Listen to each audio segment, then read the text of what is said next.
So just like the variance, just like the expectation that we covered before, okay, we also have properties of variance that can become really handy in terms of doing computation. Okay, so just to refresh your memory a little bit, the property of the expectation that we have covered, okay, is that if we have a linear function of ax,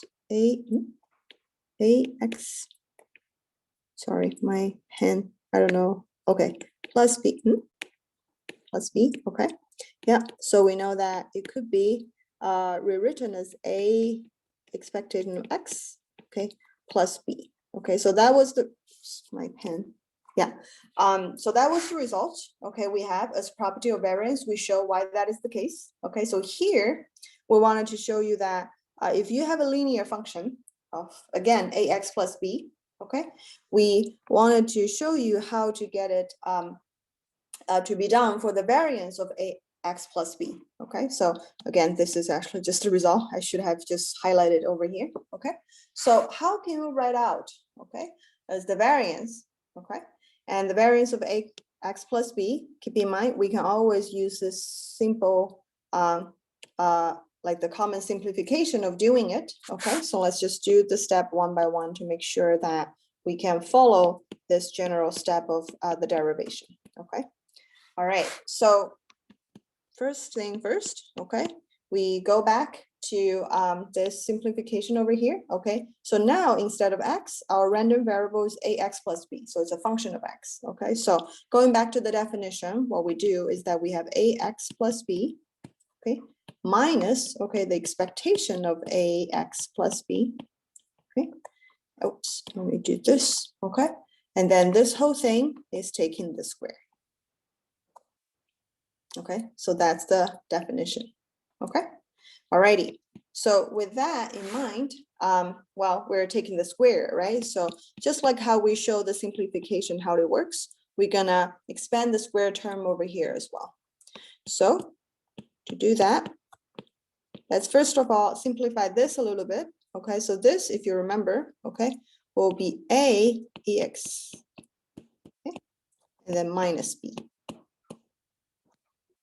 So what's handy over here is that those b, the two b's got canceled out. Okay, so what we're left with is ax, okay, minus a. So remember we use mu, okay, as the mean, okay?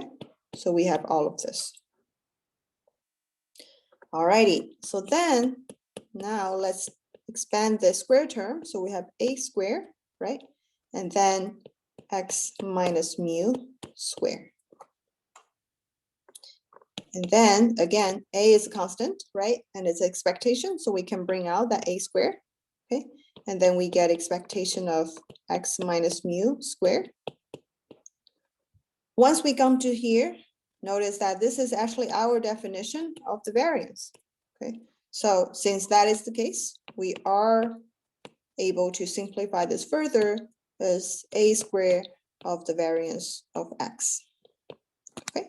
So what's handy here, as you can see, is that we also have a pretty straightforward result when we're working with the variance of a function, in this case, a linear function of the random variable. Okay, so if we start with ax plus b, okay, and we want to know the variance of that, b doesn't matter anymore. Okay, b is a constant, as you can imagine. So like we're adding b to every of the ax. So again, variance is measuring the variability. So since we're adding a constant to ax, it doesn't really affect how the variance is going to be, okay? However, when you have a constant multiply in front of this random variable, then the effect of it to the variance is actually going to be a squared, okay? So the variance of ax plus b will be a squared of the variance of x. All right, so this will be super handy, like I said, okay? So make sure that it makes sense to you how the derivation goes. And then just to summarize over here, the properties of variance, in addition to what we just shown earlier, we always need to make sure that the variance of a random variable is greater or equal to 0, okay? Because variance, as we know, is the expectation of a square term, and a square term is non-negative, so the expectation of it will also be non-negative, okay? And one interesting thing is that if x is a constant, then again, if it's a constant, there's no variability, right? It's a constant. So the variance of x, if x is a constant, it's going to be 0. Okay, and it's actually if and only here. So only if x is a constant, you're going to get a variance of x to be 0.